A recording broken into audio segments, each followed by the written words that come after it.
भैया आओ खाना खा लो। बहन, मुझे तेरे से कुछ बात करना था। हाँ भैया बोलो। तेरी भाभी बोल रही थी कि तेरी शादी की उम्र हो गई है और तू कोई काम धंधा भी नहीं करती है। भैया साफ साफ बोलो ना, आपकी कमाई खा रही हूँ इसलिए आप ऐसा बोल रहे हो। ये मैं नहीं कह रहा हूँ, ये तेरी भाभी कह रही थी। और वैसे भी कौन सा गलत बोल रही है वो। अरे सुन तो, खाना खा के तो जा। नहीं भैया, वो मैं अपनी फ्रेंड की इधर गई थी ना, तो वहाँ पर मैंने खाया था। और ये तो बस मैं आपके लिए लेकर आई थी। थोड़ा सा पेट खाली था और आपके ताने सुन के वो भी भर गया। वैसे भैया एक बात बोलूं? हाँ बोल। अगर मम्मी पापा आज जिंदा होते ना, तो वो ऐसा कभी नहीं बोलते कि तू मेरे सर की बोझ बन गई है। भैया और भाभी कभी मम्मी पापा की जगह नहीं ले सकते। आप करा दो मेरी शादी, आपके सर का बोझ कम हो जाएगा।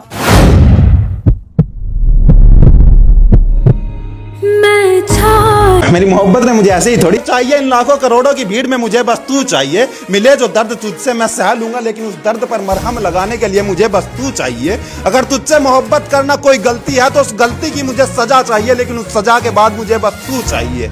चाहे मुझे कितना भी इंतजार करना पड़े मैं कर लूंगा, लेकिन उस इंतजार के बाद मुझे बस तू चाहिए। मंजूर है मुझे लोगों की कही हुई भली बुरी बातें, लेकिन उन बातों के बाद मुझे बस तू चाहिए। हर हाल में तू चाहिए। सबसे ज्यादा अत्याचार स्त्रियों पर किया गया, और ये तब किया गया जब स्त्रियों को देवी माना गया। अगर संविधान न होता तो स्त्रियों को पढ़ने का हक भी नहीं था। चलो आज थोड़े फ्लैशबैक की बात करते हैं। सन 1886 में Anandibai Joshi women's medical of college Pennsylvania 21 वर्ष की प्रथम महिला डॉक्टर थी। ये खुद कुछ करना नहीं चाहते थे और दूसरों के भरोसे बैठे थे। लेकिन सत्य यह भी 100% है, अगर बाबा साहब का संविधान न होता तो हम लोगों को सम्मान भी नहीं मिलता। लेकिन कुछ जाहिल खुद पैसे देकर पास हुए और बाबा साहब की संविधान की बात करते। बाबा साहब की संविधान तो छोड़ो, इनके एक आर्टिकल्स के बारे में इनको पता नहीं है। आधा अधूरा ज्ञान लेकर इंस्टाग्राम पर भौंकने चले आते। तो कुछ जाहिलों से मुझे यही कहना है कि जाहिलों सुधर जाओ, सुधर। जय भीम, जय संविधान। रात के 12 बजे उसने अपने दोस्त का दरवाजा खटखटाया। जब दोस्त ने दरवाजा खोला तो वो हाथ जोड़कर गिड़गिड़ाते हुए बोला कि यार मना मत करना, सारे रास्ते बंद हो चुके हैं, सबने मना कर दिया, तब तेरे पास आया हूं। मुझे 1 लाख रुपए की जरूरत है, वो भी अभी। मैं बहुत बड़ी मुसीबत में हूं। दोस्त चुपचाप अंदर गया और उसके हाथ में 1 लाख रुपए थमा दिए। रुपए लेकर दोस्त वहां से चला गया।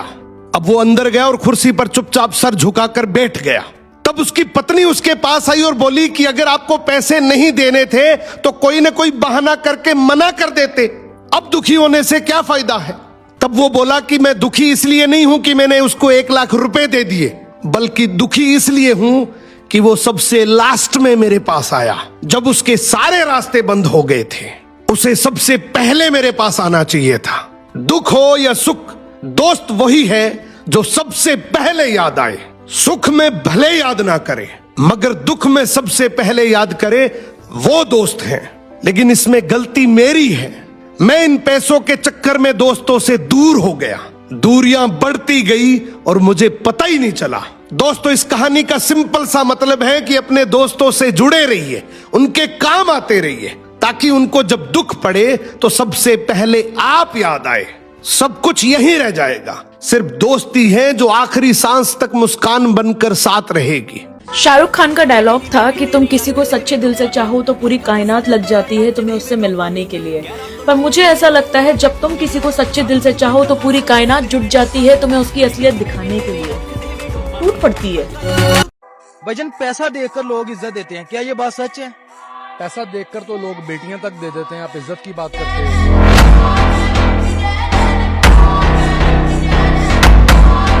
जो लोग सोचते हैं कि हार जाएंगे मेरे पति उस मोड़ पे, तो आज रखना जमाना, हम उस मोड़ पे भी अपने पति को जिता कर दिखाएंगे।